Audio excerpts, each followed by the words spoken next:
Number 8. Marriage ends in murder plot. Based on their social media posts, 42-year-old Tatiana Remley and her 57-year-old husband, Mark Remley, appeared to have it all, including a sprawling property in Southern California. But as the saying goes, looks can be deceiving, and this was apparently the case when it came to the Remleys, whose marriage soured on the heels of multiple failed business ventures. The couple separated in May of 2023, and Tatiana filed for divorce in July, requesting $15,000 per month in support payments and control of multiple jointly owned assets. A short while after that, one of the Remleys' properties was mysteriously destroyed in a fire. Emergency responders arrived to find Tatiana at the home with several guns in her possession.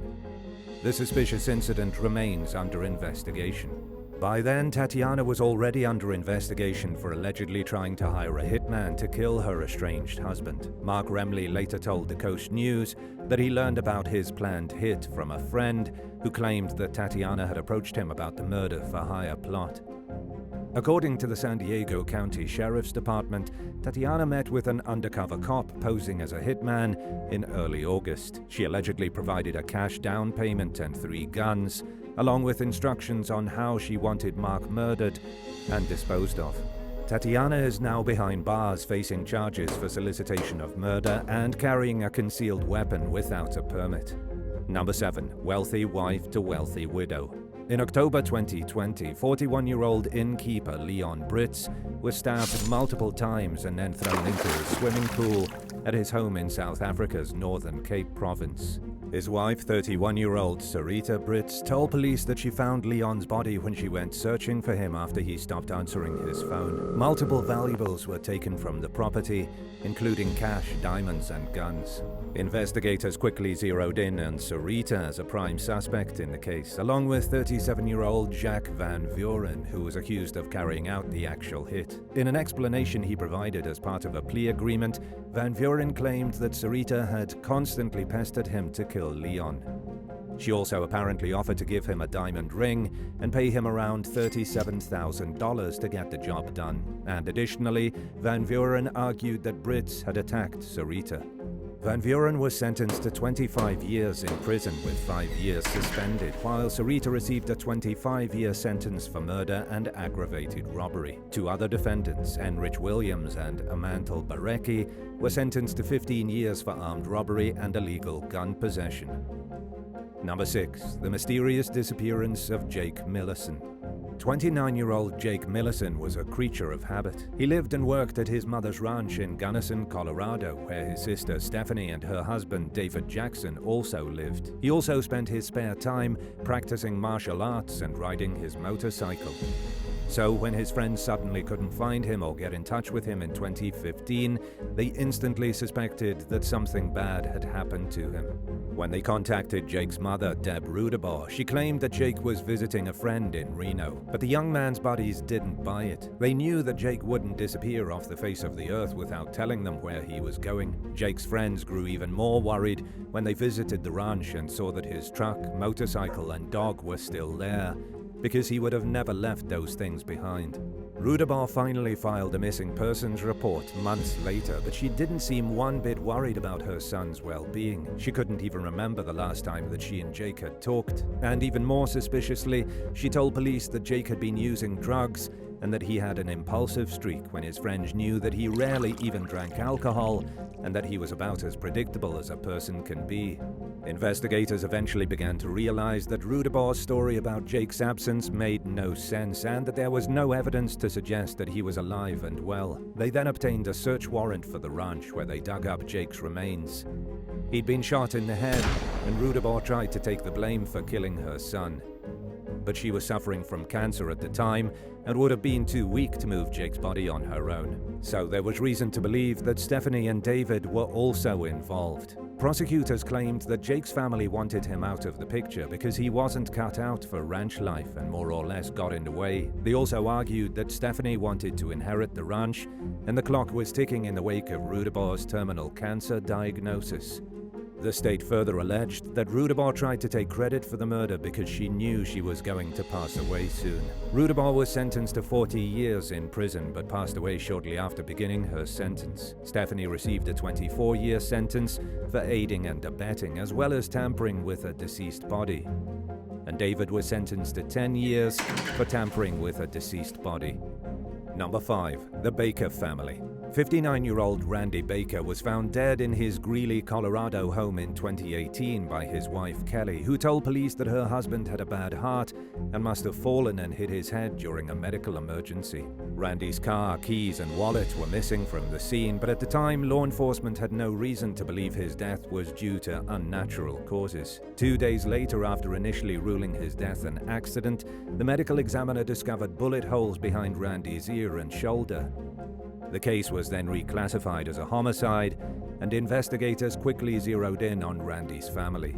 They soon discovered that Kelly Baker hated her husband and was having an affair. Text messages revealed that Randy's sister, Carol Baker, also hated him. In fact, she'd hated her brother since childhood, but she and Kelly Baker were thick as thieves. The women bonded over their shared hatred for Randy and spent an entire summer plotting his murder, which was carried out by Carol's son, 36-year-old Kelly Raisley. Kelly Raisley confessed to the murder and was sentenced to life in prison without parole. He described Randy as a great man and claimed that he'd been manipulated by Kelly Baker and his mother, who offered him $10,000 and his uncle's motorcycle as payment for carrying out the horrific crime.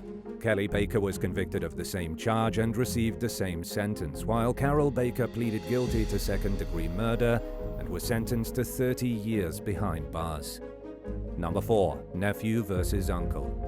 When 30-year-old Roy Tuando failed to show up for work 3 days in a row in May of 2023, his concerned boss contacted the Las Vegas Metropolitan Police and requested a welfare check at his home. Tuando's 42-year-old nephew, Stephen McLucas, answered the door and allegedly told officers that his uncle had gone to Florida to visit his wife.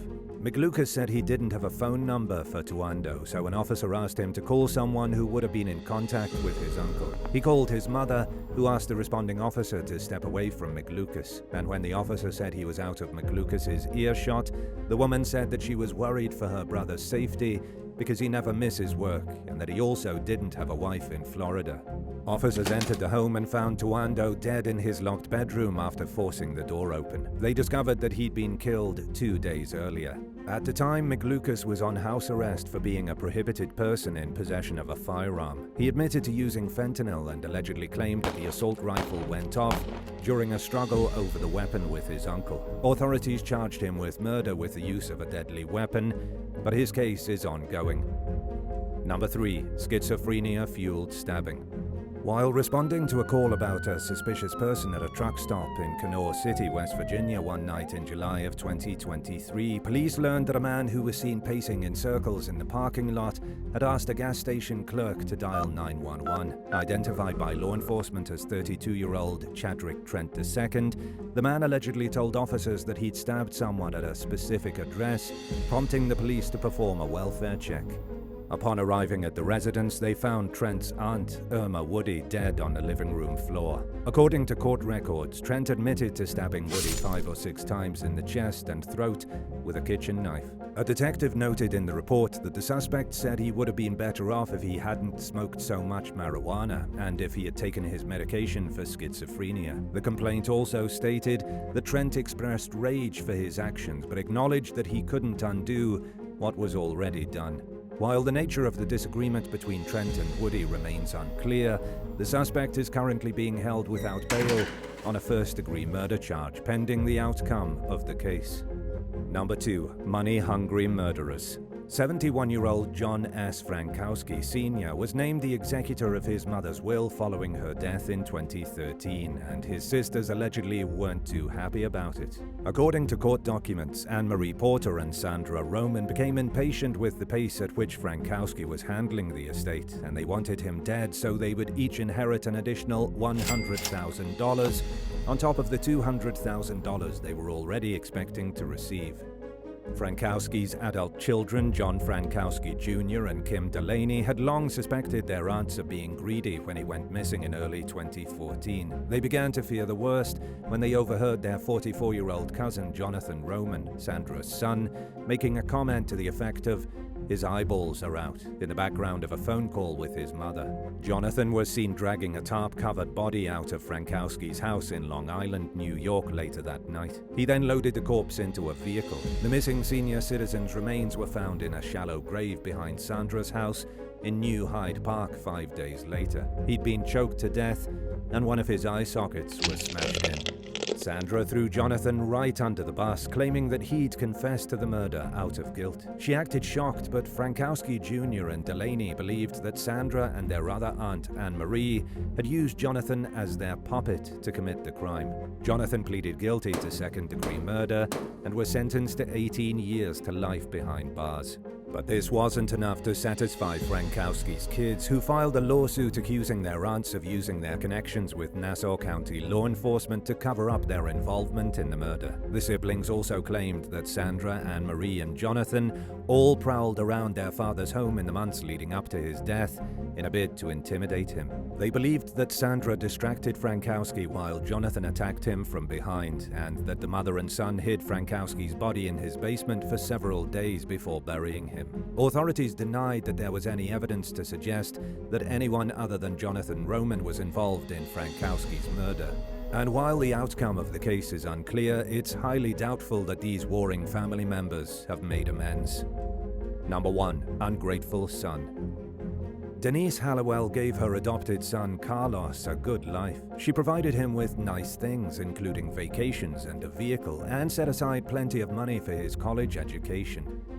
But she expected Carlos to follow certain rules, and she wasn't okay with him drinking, smoking pot, or abusing other drugs. So when she found out in 2019 that he dropped out of high school months earlier, she tried to impose some much-needed structure in the rebellious teen's life.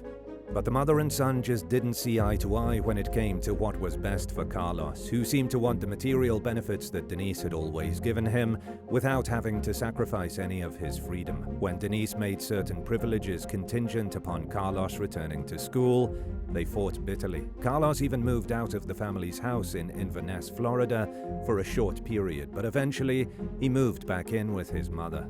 One day during the summer of 2019, Carlos axe-murdered Denise while she took an afternoon nap. He then threw a surveillance camera from inside the home into a nearby lake and dialed 911, claiming that he'd discovered his mother's body, pretending to act devastated. But investigators got to the bottom of the case, and Carlos eventually admitted to murdering Denise. His defense team argued in court that he snapped and killed his mom during a moment of uncontrollable anger, claiming that Denise was overbearing and that Carlos couldn't take it anymore. The prosecution, on the other hand, accused Carlos of wanting access to his mother's estate so that he could enjoy the money and other things she left behind without having to deal with her being a parent. Carlos was convicted of Denise's murder and was sentenced to life without parole, but he'll be eligible for a sentence review after serving 25 years. Since entering prison, he's no longer the innocent-looking teen he once was. And judging by the face full of tattoos he quickly accumulated after getting locked up, he's adjusted to life behind bars alarmingly well. During an interview with Dateline, he said that he believes he's where he belongs and that he's accepted his fate, but he also spoke matter-of-factly and showed a disturbing lack of emotion while talking about his mother's murder. Would you rather catch a relative you trusted stealing large amounts of money from you, or walk in on your boss making out with your partner? Let us know what you think in the comments down below. And if you enjoyed this video, be sure to leave a like and subscribe to the channel. Thank you so much for watching, and we'll see you in the next one. Bye.